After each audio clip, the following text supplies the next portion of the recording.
Buenas tardes, me llamo Beatriz Hilda Rufino y el presente vídeo consiste en una reseña del libro La conciencia lingüística en la enseñanza de lenguas, de diversos autores. El libro comienza con un prólogo en el que se expresa la disconformidad de los autores con el método de enseñanza actual de lenguas, el cual consideran tradicionalista y que está muy supeditado a una perspectiva puramente gramatical. Si bien es cierto que la gramática resulta de un gran valor a la hora de aprender una lengua, no debemos olvidar que en los institutos, en los centros educativos, lo que se pide a fin de cuentas es una adquisición de la competencia lingüística más que un conocimiento gramatical profundo y exhaustivo y realizar un análisis sobre la anatomía del lenguaje.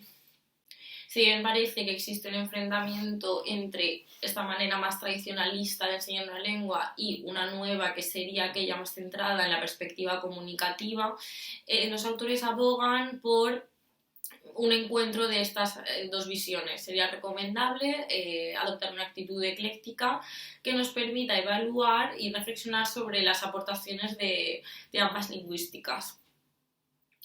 En este afán sobre llevar a las aulas la reflexión sobre la lengua y la comunicación más allá de una perspectiva del análisis gramatical, se sitúa el término conciencia lingüística. Esto equivale a una especie de reflexión sobre la lengua, y es decir, que este término se refiere al momento en el que el alumno establece un vínculo entre la lingüística y las funciones comunicativas del lenguaje. Ahora bien, ¿cómo podría llevarse a las aulas esta perspectiva mucho más centrada en lo que es el acto comunicativo, mucho más autoexploratorio por parte del alumno? En primer lugar, sería recomendable por parte del docente que centrara el énfasis de la enseñanza en el propio acto comunicativo.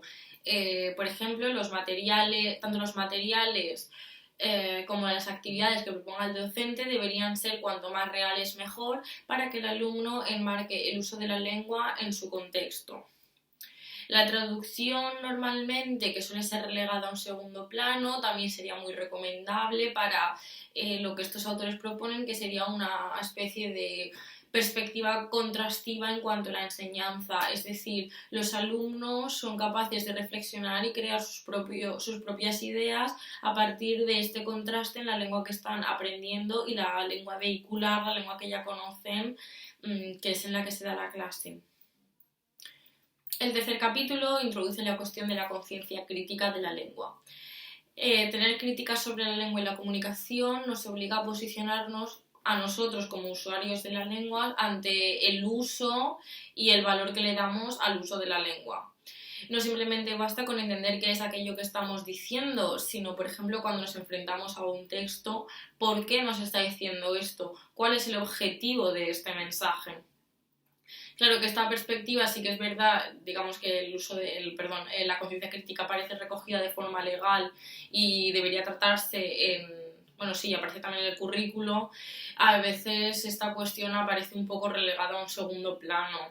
También sería interesante, por ejemplo, que el docente llevar a clase el tema de la inmutabilidad de la lengua, es decir, una lengua está en constante movimiento y un ejemplo de ello lo podríamos encontrar en la caída en desuso de términos sexistas o la introducción ahora del lenguaje inclusivo.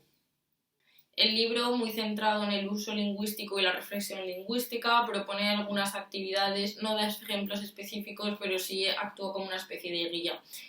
Y abogan por sumergir al estudiantado en situaciones comunicativas reales, y ejemplo de ello podría ser el trabajo de la producción oral y escrita en clase.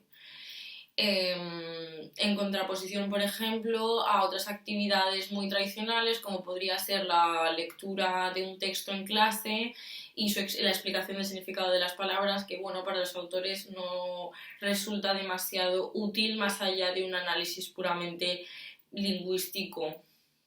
Finalmente, la última parte del libro está centrada en unir todo este planteamiento y deseos puestos en la enseñanza lingüística con la realidad de las aulas de bachiller y secundaria.